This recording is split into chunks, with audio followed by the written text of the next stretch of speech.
Good morning, good afternoon, or good evening, depending on where you are in the world. And welcome to this learning experience brought to you by AWS and Pulumi. My name is Cody, and I'd love to welcome you back to Techstrong Learning, where we have yet another exciting presentation ahead. Before we get things rolling, we do have just a couple of housekeeping notes I'd like to review with you. First, today's session is being recorded. So if you miss any of our discussion, perhaps you'd like to rewatch or share with a friend. The on-demand recording will be made available shortly after we conclude this live recording today. If you'd like to engage with us, there are a couple of options for you to do so. The first option is, of course, the chat tab, which you'll find on the right side of your screen. So I'd like you to start testing that function out for us, like some of you already have, by either telling us hello or letting us know from where you are joining in. If you do have any specific questions, we do request that you send those to that Q&A tab directly to the right of the chat tab. Sending in your questions to the Q&A just helps us ensure that we address all of our questions today. And if we're unable to address them live, we will follow up with you after the fact. Also, if you see your questions disappear from the chat box, it's probably because we've just moved them to the chat, to the Q&A panel rather. Throughout our program today, we do have a couple of polls that we will be launching. So keep an eye out for those, as those will pop up periodically. And of course, before we close things out today, we do have 4 $25 Amazon gift cards that we will be giving away.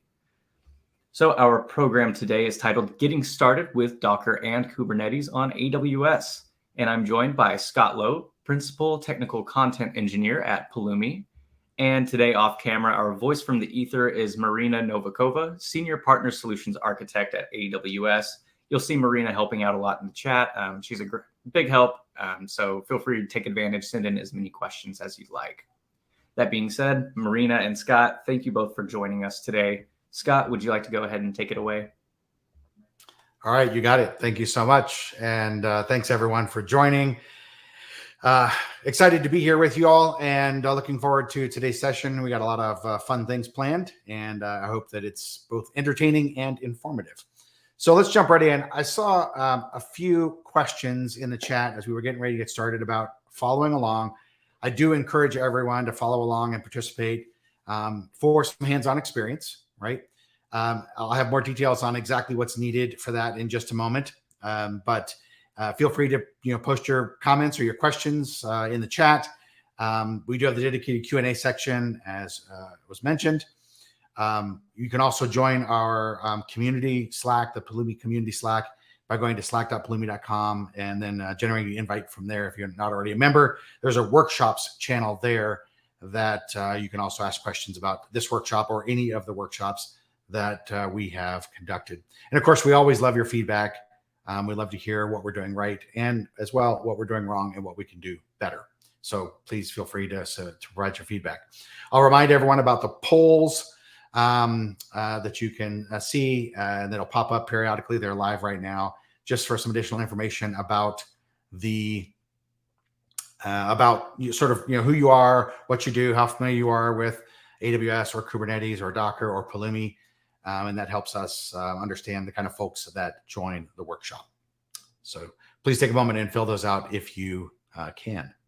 All right, so to follow along, there's a few things that you will need. Unfortunately, since we have limited time this morning, I can't wait for everyone to get these installed if they're not already installed. But if you're following along, watching the recording after the fact or anything of that nature, then you can take some time and get these working on your system so that you can follow along and do what we are doing. Now, of course, we're using Pulumi today, so you'll need the Pulumi CLI. And there's a link here that will lead you straight to the information on how to install the Pulumi CLI on your system. Instructions there for Mac OS, which you can use Homebrew. You can also use Homebrew on Linux or just install the binary. You can use Chocolatey and other methods, including an MSI installer on Windows. You will need a free account on Pulumi Cloud, which is our SaaS offering. I'll talk more about that in a moment.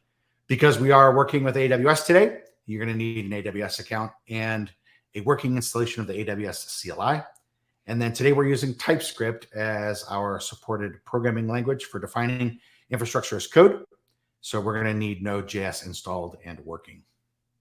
Once you have all those prerequisites in place, then you are ready to follow along and do what we're doing. Oh, actually what's not listed here is actually you're going to need Docker installed or an equivalent. We're going to be using the Docker provider So I would recommend getting Docker Desktop installed, or if you're on Linux, you can just use the Docker engine. Now, I mentioned the free Pulumi Cloud account. We do have a free forever individual tier.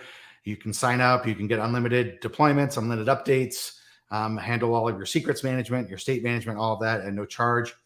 Sign up is free. You can use the link here on the slides to sign up. For organizations, you get a free 14-day trial that gives you the ability to collaborate as a team, leverage Pulumi's integrated policy as code functionality. No initial charges up front, so it's completely free for the trial. So we do encourage you to sign up. And I see a question in the chat. There is going to be a recording of this webinar, and you will be given the recording or given the opportunity to download the recording. So, all right. So once you have everything in place, you got your Pulumi CLI installed, you got your AWS account ready, and your AWS CLI installed, Node.js, Docker, and your Pulumi Cloud account in place, and Pulumi is signed into your Pulumi Cloud account, then you're ready to go ahead and get started. And so what we're going to do today is we're going to do two different things. First, we're going to build and test a container image locally using Docker and Pulumi. And so we're going to actually use a Pulumi program to automate Docker, to build a series of container images, and then deploy those locally to our local machine.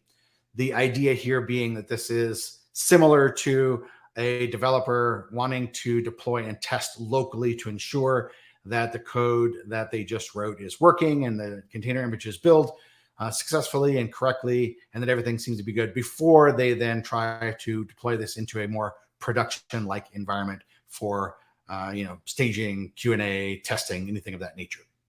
Then after that's done and we're finished with that part, then we will take and use Pulumi again, and we will build and deploy a container image along with some other container images to an AWS Kubernetes cluster, an EKS cluster.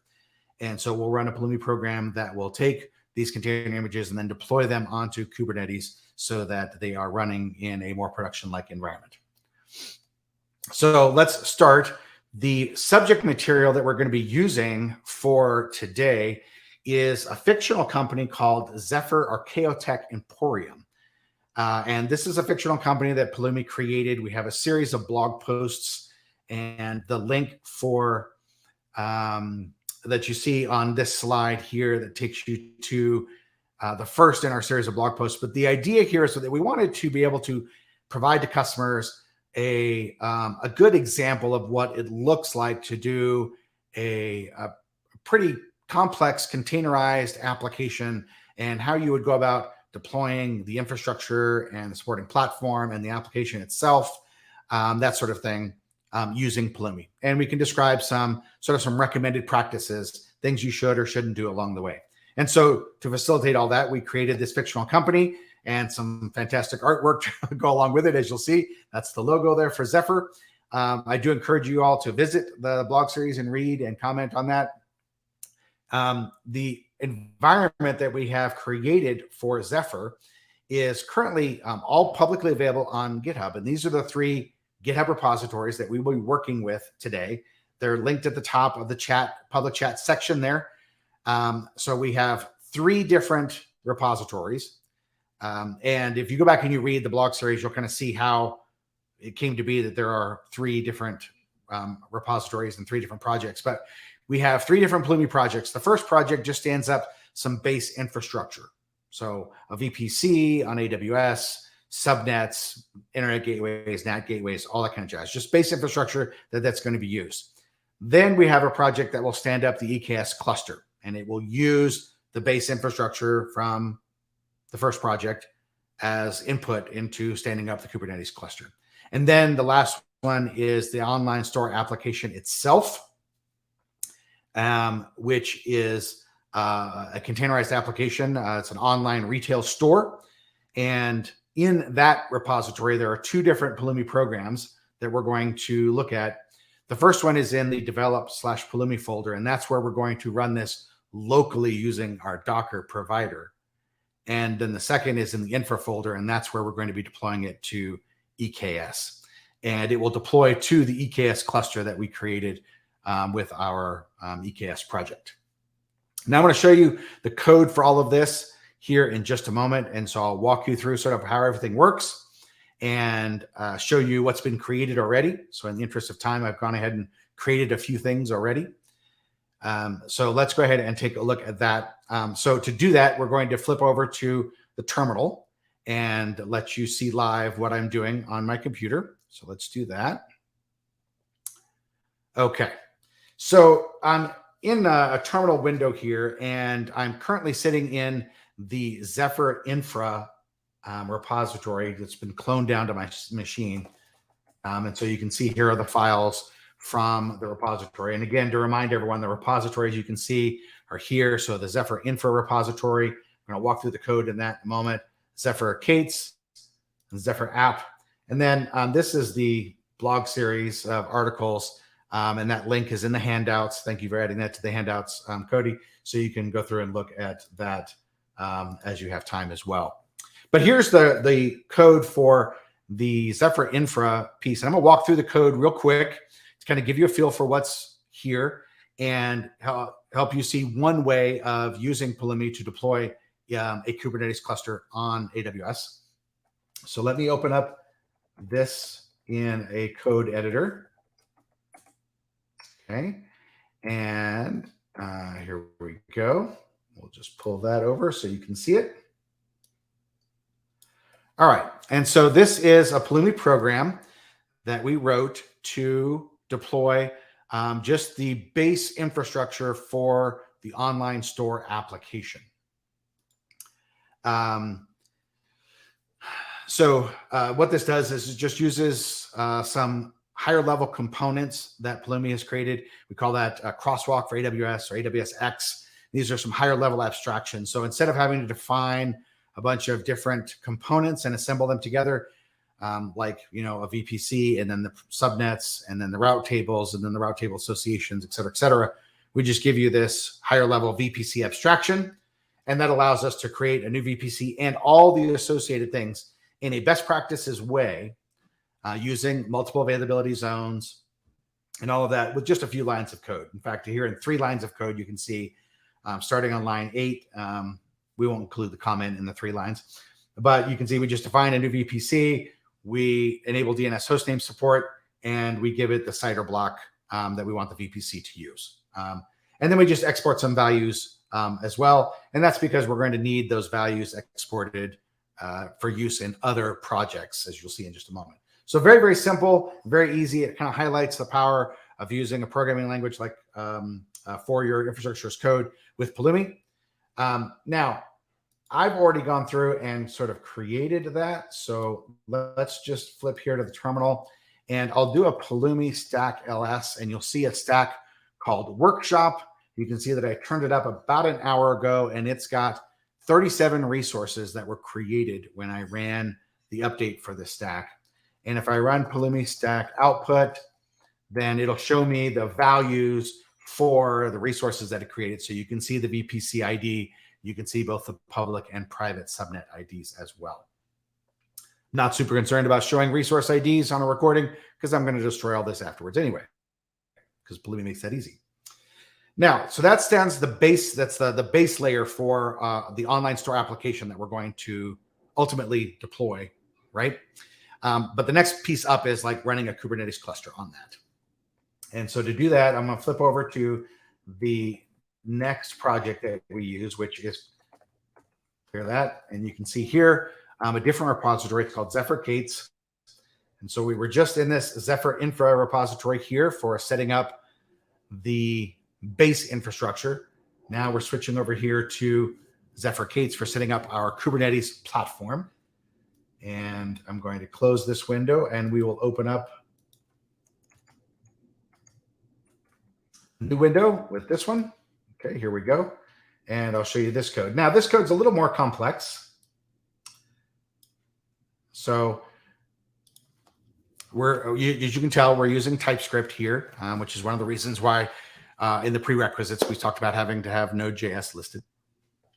But in this case, we have some configuration parameters that allow you to customize how you deploy EKS using Pulumi. So we can customize how many nodes are going to be in the cluster, for example, or what kind of node type you might be using. This is all parameterized. So rather than hard coding in the application, and this allows you to then take the code and sort of distribute it among your team. So if you're working as a platform engineer, or you write snippets of code that other people in your organization consume, then this allows you to make reusable bits of code. I'll talk a little bit more about this idea of a stack reference here. This is what allows us to share information between the different projects. So when I create the VPC and the subnets using the Zephyr Infra repository, and then we exported that information, now I can use a stack reference to then point back to that information. And so that's exactly what's happening here. Is it's just going back and saying, hey, what was that ID for the VPC? And what were the IDs for those subnets that you created in this other project? Because I'm going to need them. And then sure enough, you can see down here on lines 22, 23, and 24, we reference that information when we're creating the EKS cluster. And then we export the kubeconfig because we're going to need that as well. And again, for your convenience, just to save some time, because this stack does take a little bit of time to stand up. I've already run it. So if we just do a stack ls here, you can see 31 resources. I'll do a Pulumi stack output here so you can see, but it's going to kind of be, it's going to be messy because we're exporting the kubeconfig. And so this just a whole bunch of code here, but you can see that this is the kubeconfig, and then you see this is an unformatted JSON right here.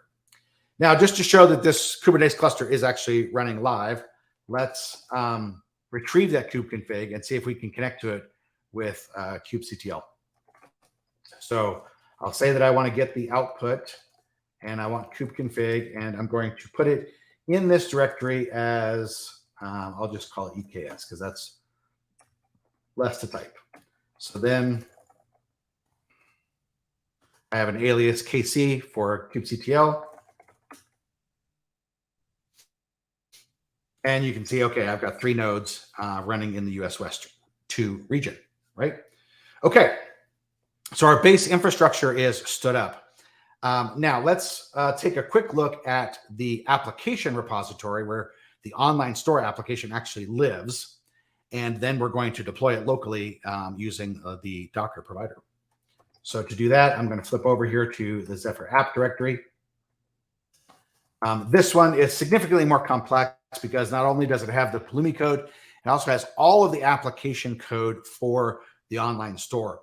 Interesting tidbit, the online store application that we're using was actually written by the developer advocate, containers developer advocate team at AWS. So thanks AWS for writing this great demo app that we could use. Let me open this up again, and that way we can all see what's in here. Helps if I can type. Okay. All right. And I've got one of the Pulumi programs up, but we'll close that and just take a look. So in here, again, we have all of the code for the entire application, which is found mostly in this source directory here. Infra directory is where the Pulumi code is to deploy this onto AWS. And then in the develop directory, we have some tools for deploying in a development environment. All right, so you could use something like Docker Compose. And in here, there is a Docker Compose YAML file that you could use with Docker Compose. There's Kubernetes YAML here if you're deploying to a local Kubernetes cluster or to a non-prod Kubernetes cluster somewhere. And then we also have the Pulumi program that allows you to deploy that locally. Now we're going to stop here for just a moment and take a look at this code. This code takes advantage of Pulumi's Docker driver or Docker provider to actually automate what Docker is doing using a Pulumi program. A lot of times when people think about infrastructure as code, they really only assume, hey, it's the cloud, it's providers like AWS and others. But the fascinating thing about using a general purpose programming language like Pulumi does is that we can also do all kinds of other things, including local automation. So automating Docker desktop on your machine locally to give you a single command to stand up your application and do other things if you needed it to do other things as well. And that's what we have here. So we have a TypeScript application that uses the Docker provider to take the current code in the repository, build containers from that, and deploy it locally to Docker desktop so that as I am sitting here hacking away on the online store application, I can see changes reflected in the container images, right?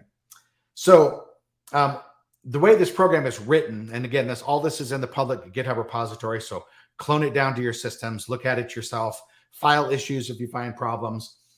I can either use a locally built version of a container, or I can use sort of a released version, something that's already been published to a repository. And that's what these values here are, these flags. And the purpose of this is to allow us to sort of independently build container versions. So if I'm focusing only on one particular part of this multi-service application, I can say, well, I'm going to use released versions for all the rest of it and focus and see only my changes on this. And that way I know if I break something, I know it was just related to that and not something else. Now we're going to build all of these. The default value, as denoted with this syntax here, is that if I don't provide a value, it assumes it wants me to build. So we're going to be building Docker containers here. So let's flip over to the terminal here. And okay, so I have a directory here where the program is.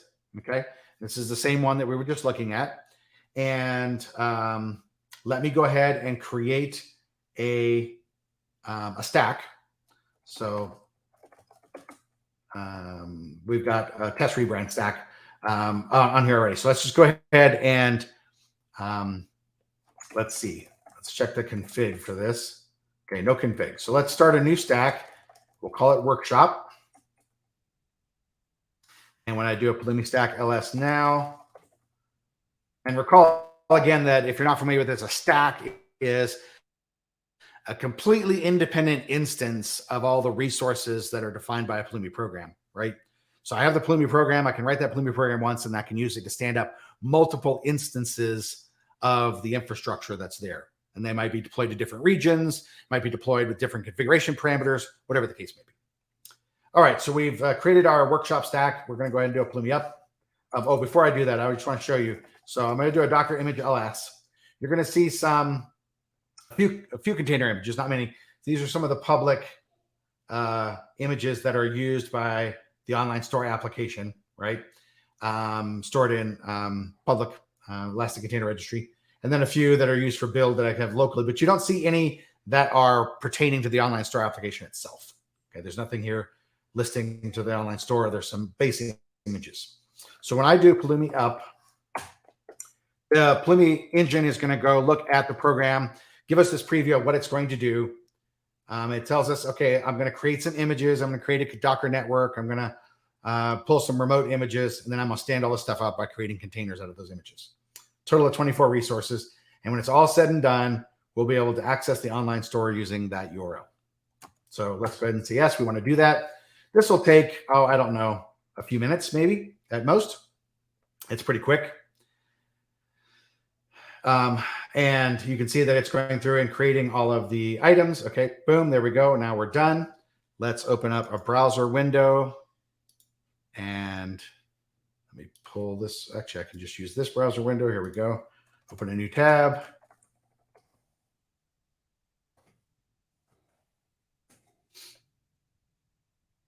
And here is our online store application for Zephyr Archaeotech Emporium, a purveyor of rare and arcane artifacts like an anti-gravity saucer.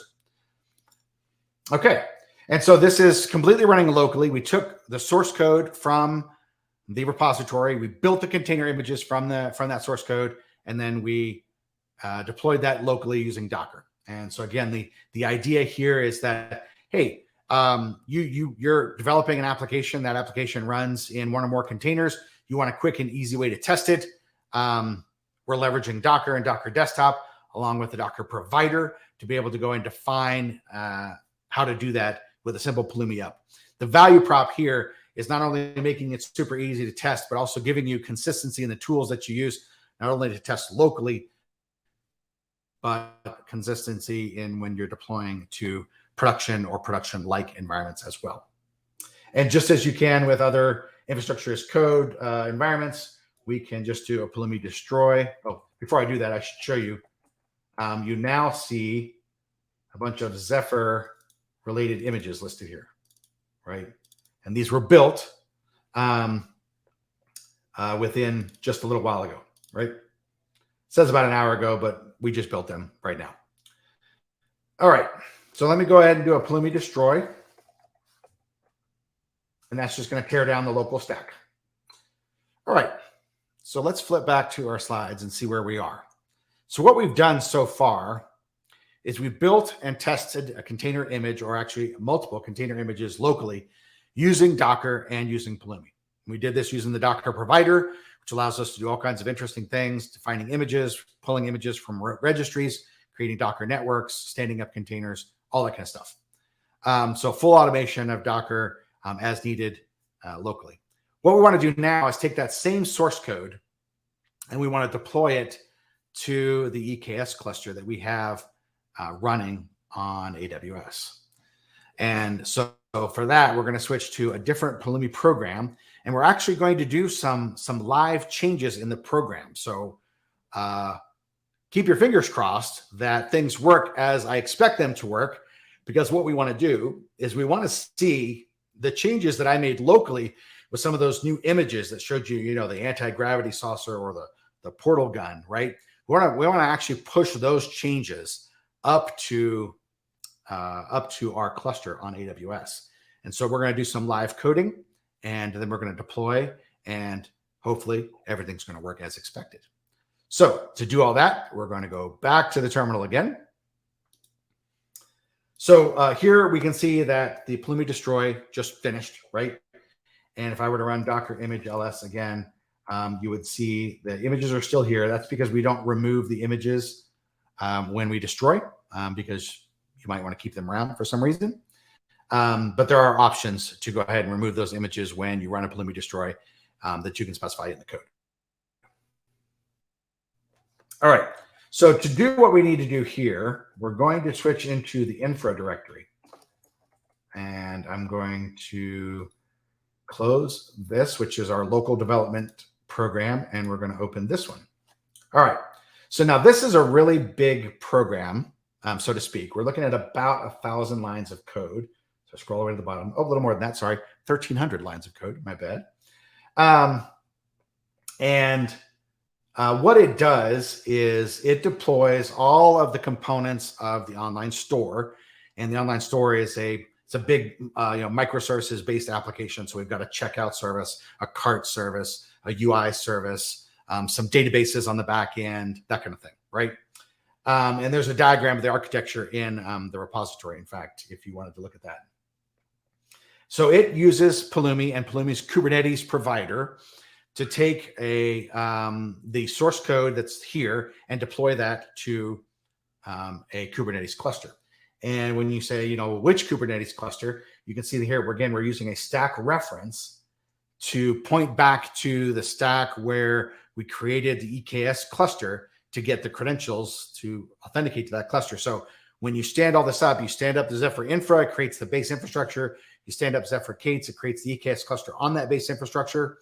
And then we take the Zephyr app repository and we can deploy into that cluster. Now, we could smash all that together in one program if we wanted to do that. And there are benefits and disadvantages for doing that sort of thing. We discussed a lot of this in the IAC recommended practices blog series upon which all this is based. But when it's split up like this, there are benefits to doing that as well. And if you follow along in the blog series, we're going to be publishing another one that's going to show you how to use Pulumi's automation API to actually automate standing up all three with one command, which I think is kind of cool. But in any case, getting back to this, we're going to pull the kubeconfig from the Zephyr K8s project. And we're going to use that to deploy. And then we use the Kubernetes provider. We define a few things, and then we go through and we create namespaces, service accounts, config maps, all that for all of the services. So, right. So we have an asset service. We're going to be making some changes to this one, the cart service, the catalog service, the checkout service, the order service. And then we have a message queue using RabbitMQ, and then the UI. So we have service accounts for all of that. We have config maps to store configuration values for a lot of these, right? And then we start defining some secrets for all the various services. And I'm just kind of zipping through here real quick. So I don't expect you guys to be necessarily following along. I'm just giving you a high level view. And then we start defining the services. So actually exposing these applications as pieces. So what I'm going to go to is I'm going to go to the part that defines the assets deployment right here. All right. So the assets service is responsible for serving up graphics and other assets. All right. And so the changes that we made locally were changes isolated to the assets service. And in fact, if I were to switch back to my terminal, and here I'm in the Zephyr app repository, if I want to get status, you'll see these are some of the changes that I made. These are the uncommitted changes in the repository, right? But right now, the assets deployment is using a published image right here. So it's not going to pick all that up. It's going to instead just take a public image. And so if we were to run a Pulumi up right now, then it would deploy the application, and then it would use the public assets image instead of building the assets image from the changes that I have stored locally, right? And so that's the part that we're going to change. We're going to edit this live and see if we can get a working program going, right? So I've already done this once for one of the other services. So if I look for UI deployment, here we go, right? Then you can see here, there's an additional piece for the UI, the user interface, because we always build the user interface from scratch. We don't use a published version. And so we're using something called AWS X ECR image. This is a high-level component that we created with our crosswalk for AWS stuff that uses the Docker provider under the hood to build the Docker image and then push it to a repository on AWS. Okay. The repository was actually defined earlier. So, so we're just referencing the repository for here. When it asks for which repository we're going to send it to, we say this one. And then we give it the information that we're going to need to build the image here. So what I need to do is I need to basically replicate this for the assets image. So I'm going to copy this. All right. And then let's go find the assets deployment. Right there. Okay, perfect. And we're going to paste that in right there. And we'll just update the code a little bit. Okay. And let's see, we need this to be source assets.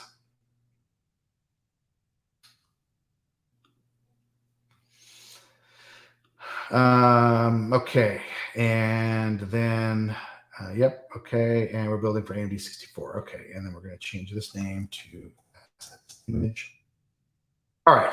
So we've just modified the piece a little bit here to build. And for reference, I'm going to flip back over to my local program and look and see what building the assets image looked like there. Context, asset file, Docker file. Okay. All right. So these are the changes we made here to create the piece. And so this is going to be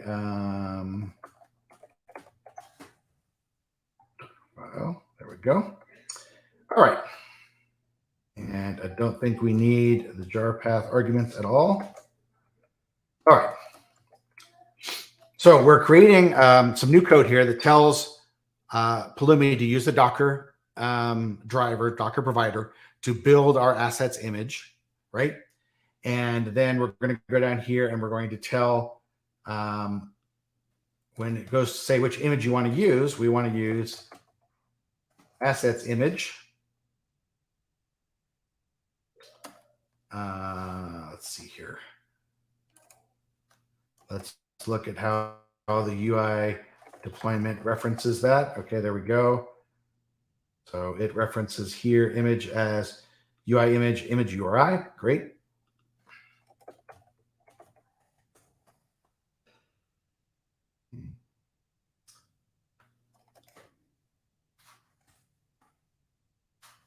Okay. now we have that set the same way. So the changes we've made here, right? We'll keep our fingers crossed again that this works. Is we added a section to have it build the assets image for us, and then we told the deployment to use that built image, okay, rather than using a public or a published image already. So let me save those changes. We're going to flip over to the terminal now. Okay, we're here. You can see there's going to be some changes here, including modifying index.ts, which is the program we just used. Okay. And then let's see, we probably need to change catalog as well, but let's see if this works. So let's go ahead. Before you can run the Zephyr app program, because we're using these multiple stacks, we have to tell each stack how to find the information from the previous one that it uses, right? And we do that through configuration values. So I'm going to do a Pulumi config. And okay, I don't have a stack yet for this, so we're going to create one. We're going to call it workshop. Okay. And then I'm going to set some values. And I do that using Pulumi config set. And the way you can figure out what values you need is all of this stuff up here, where it says grab some configuration values. This tells you when you see this config piece, this is Pulumi's library for pulling stuff from the configuration. So it's looking for 3 values here, and it's looking for the organization name, the project name, and the stack name. Okay, so let me set these real quick. So I'm using my own org.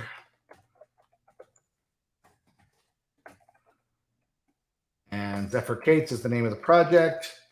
And the stack is workshop.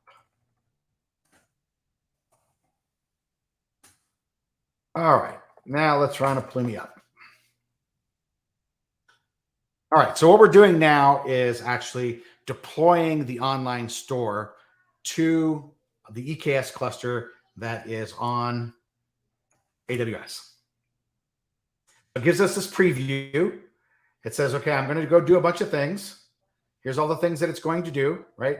Here I mentioned it was going to create a repository. So it creates a repository for the images, creates namespaces, service, config maps, service accounts, deployments, creates 2 images for the UI and for the assets, and creates deployments for all that. And then this is the kube config that it'll use to access that. Do we want to do that? Yes, we do.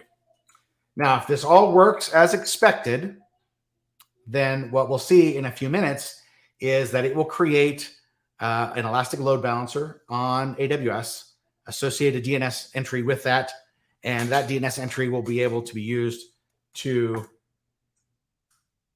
access the online store. So we're going to let this run for just a bit. It's going to take a couple of minutes. We'll come back to it in just a moment and see if everything worked.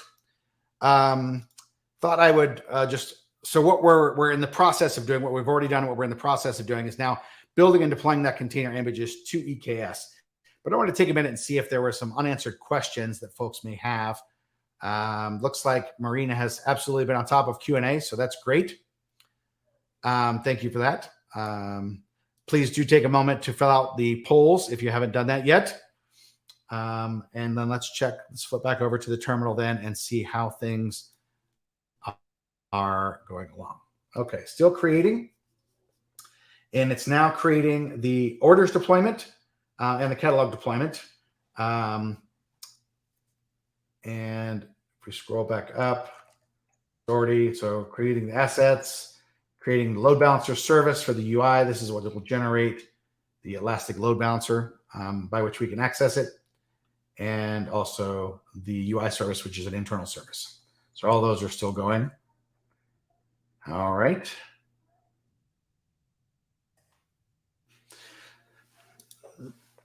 Yeah, so if you have additional questions while this is running, please feel free to let me know. Happy to answer any additional questions here. Let's flip back over to Q&A. Best practices for deploying Docker containers and managing containerized applications. That's so best practices is a kind of a loaded term. Best practices are going to depend on a lot of different variables, a lot of different factors. If you review the blog series upon which this workshop is based and upon which the GitHub repositories we're using are based, then it'll lay out some recommended practices, and we'll give you the reasoning why that's a recommended practice for Zephyr, or the fictional company or scenario.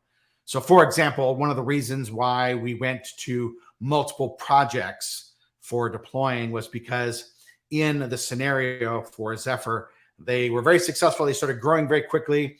And so they started getting into bigger teams. And so to help with workload, they started dividing portions of stuff. And okay, this team handles this, and this team handles that, and this team handles, those over there.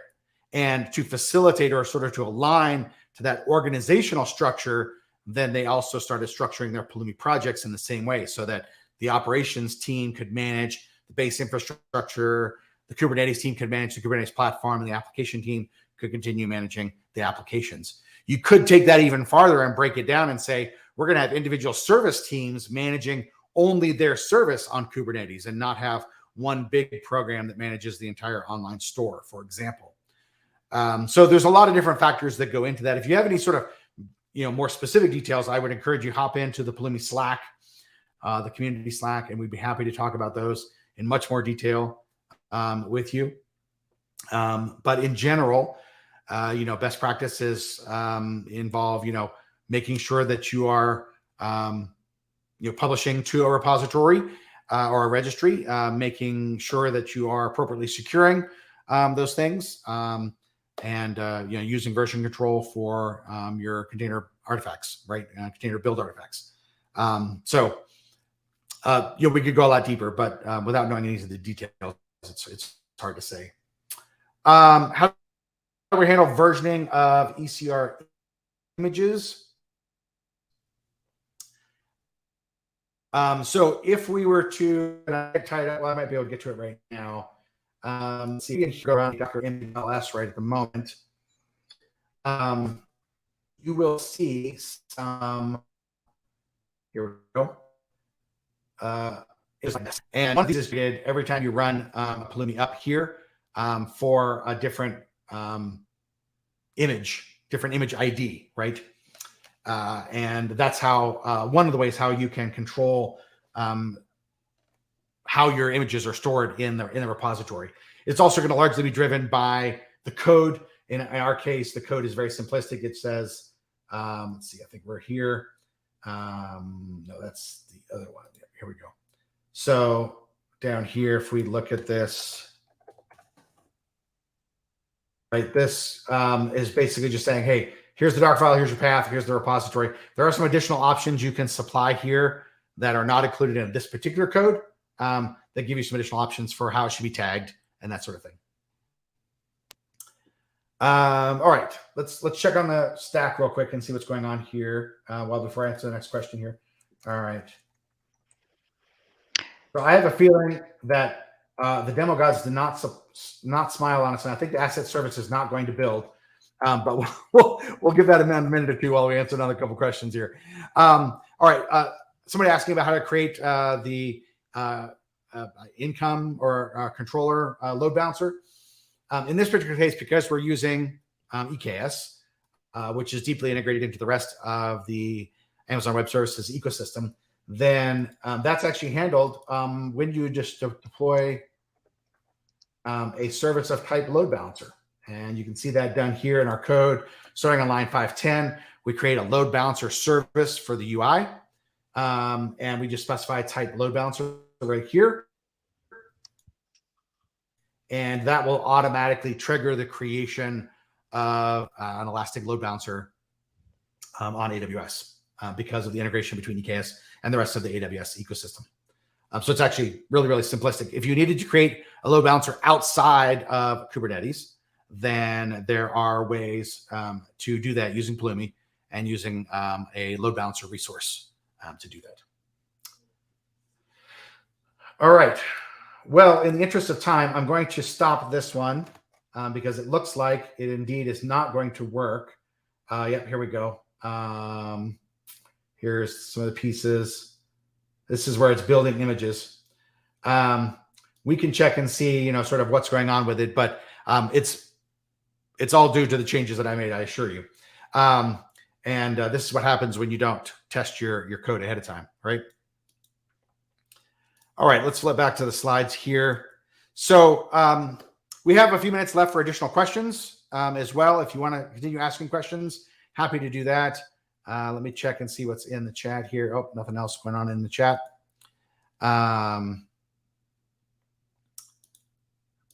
Okay. So let me remind you again of some additional resources where you can get more information pertinent to the blog series that we've been talking about. You can see all that at that first URL. Just go to pulumi.com/blog/tag/Zephyr. You'll see all of the posts that are in there, and it'll look something like what's right here on the screen. And so you can see there's a series of posts here that talk about recommended practices and give you the reasoning why there's recommended practices and why we recommend what we do. So I encourage you to take a look at that. The repositories that we used are here. Zephyr Infra for the base infrastructure, Zephyr K8s for the Kubernetes platform, and Zephyr App for the online store itself. And then if you're interested in, maybe you're new to Pulumi, new to infrastructure as code, we have a full set of getting started docs that are available at pulumi.com/docs/get started that will walk you through creating resources on a platform of your choice, including AWS, and showing you how the Pulumi platform works.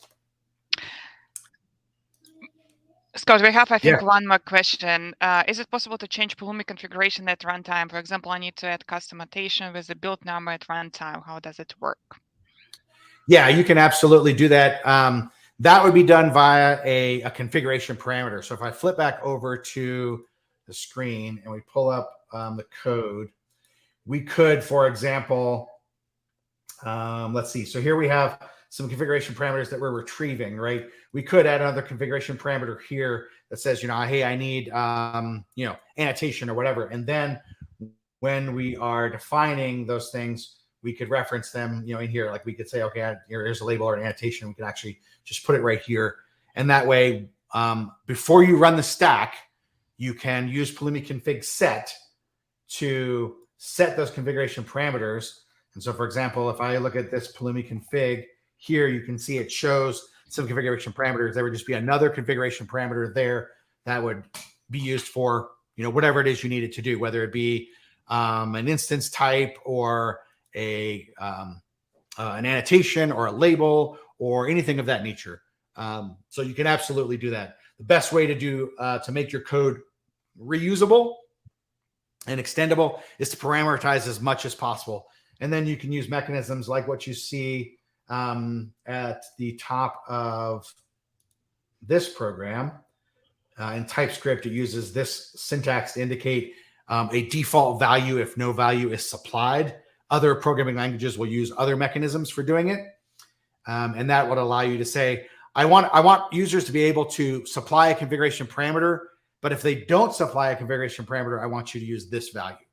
And so that's typically the way we would recommend people handle it, is give them the option to supply the configuration parameter, but if at all possible, supply a default value so that if they don't know what to set, or if they forget to set it, then it'll supply a default value. So hopefully that answers your question. Let me check. Let's see here. Looks like that's it for additional Q&A. Oh, here we go. Order of execution of the projects. So specific to this particular instance, we start out with the infra project to stand up a VPC, subnets, internet gateway, NAT gateways, all that. Then we move on to Kubernetes. And then we stand up our application, which is a series of workloads that are deployed to that Kubernetes cluster. Now, within a project or within a Pulumi program, the order of execution, Pulumi will parallelize as much as possible, but it builds a dependency graph among the resources. So if resource A has to be created before resource B can be created, then it knows to do that. And so it will parallelize as much as possible, and then but create the dependencies first before it creates things that depend on them. So hopefully that helps. Great question, though.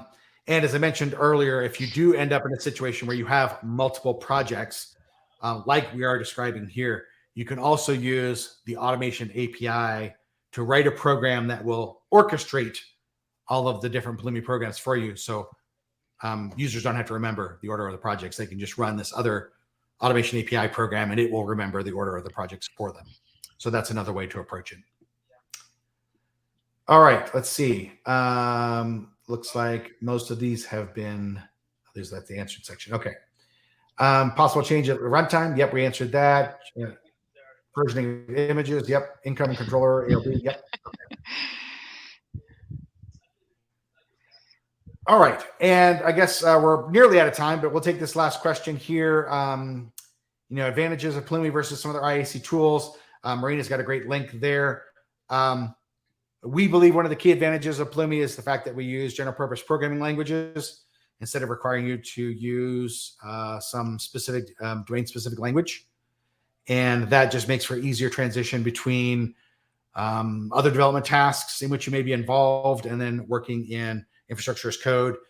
There's no switching tools, no switching context. If you write your applications in TypeScript or Golang or Python, you can also manage all of your IAC artifacts in TypeScript or Golang or Python. So we believe that to be a big plus, and it keeps developers from and developer-like folks from having to context switch between languages depending on what it is they're doing.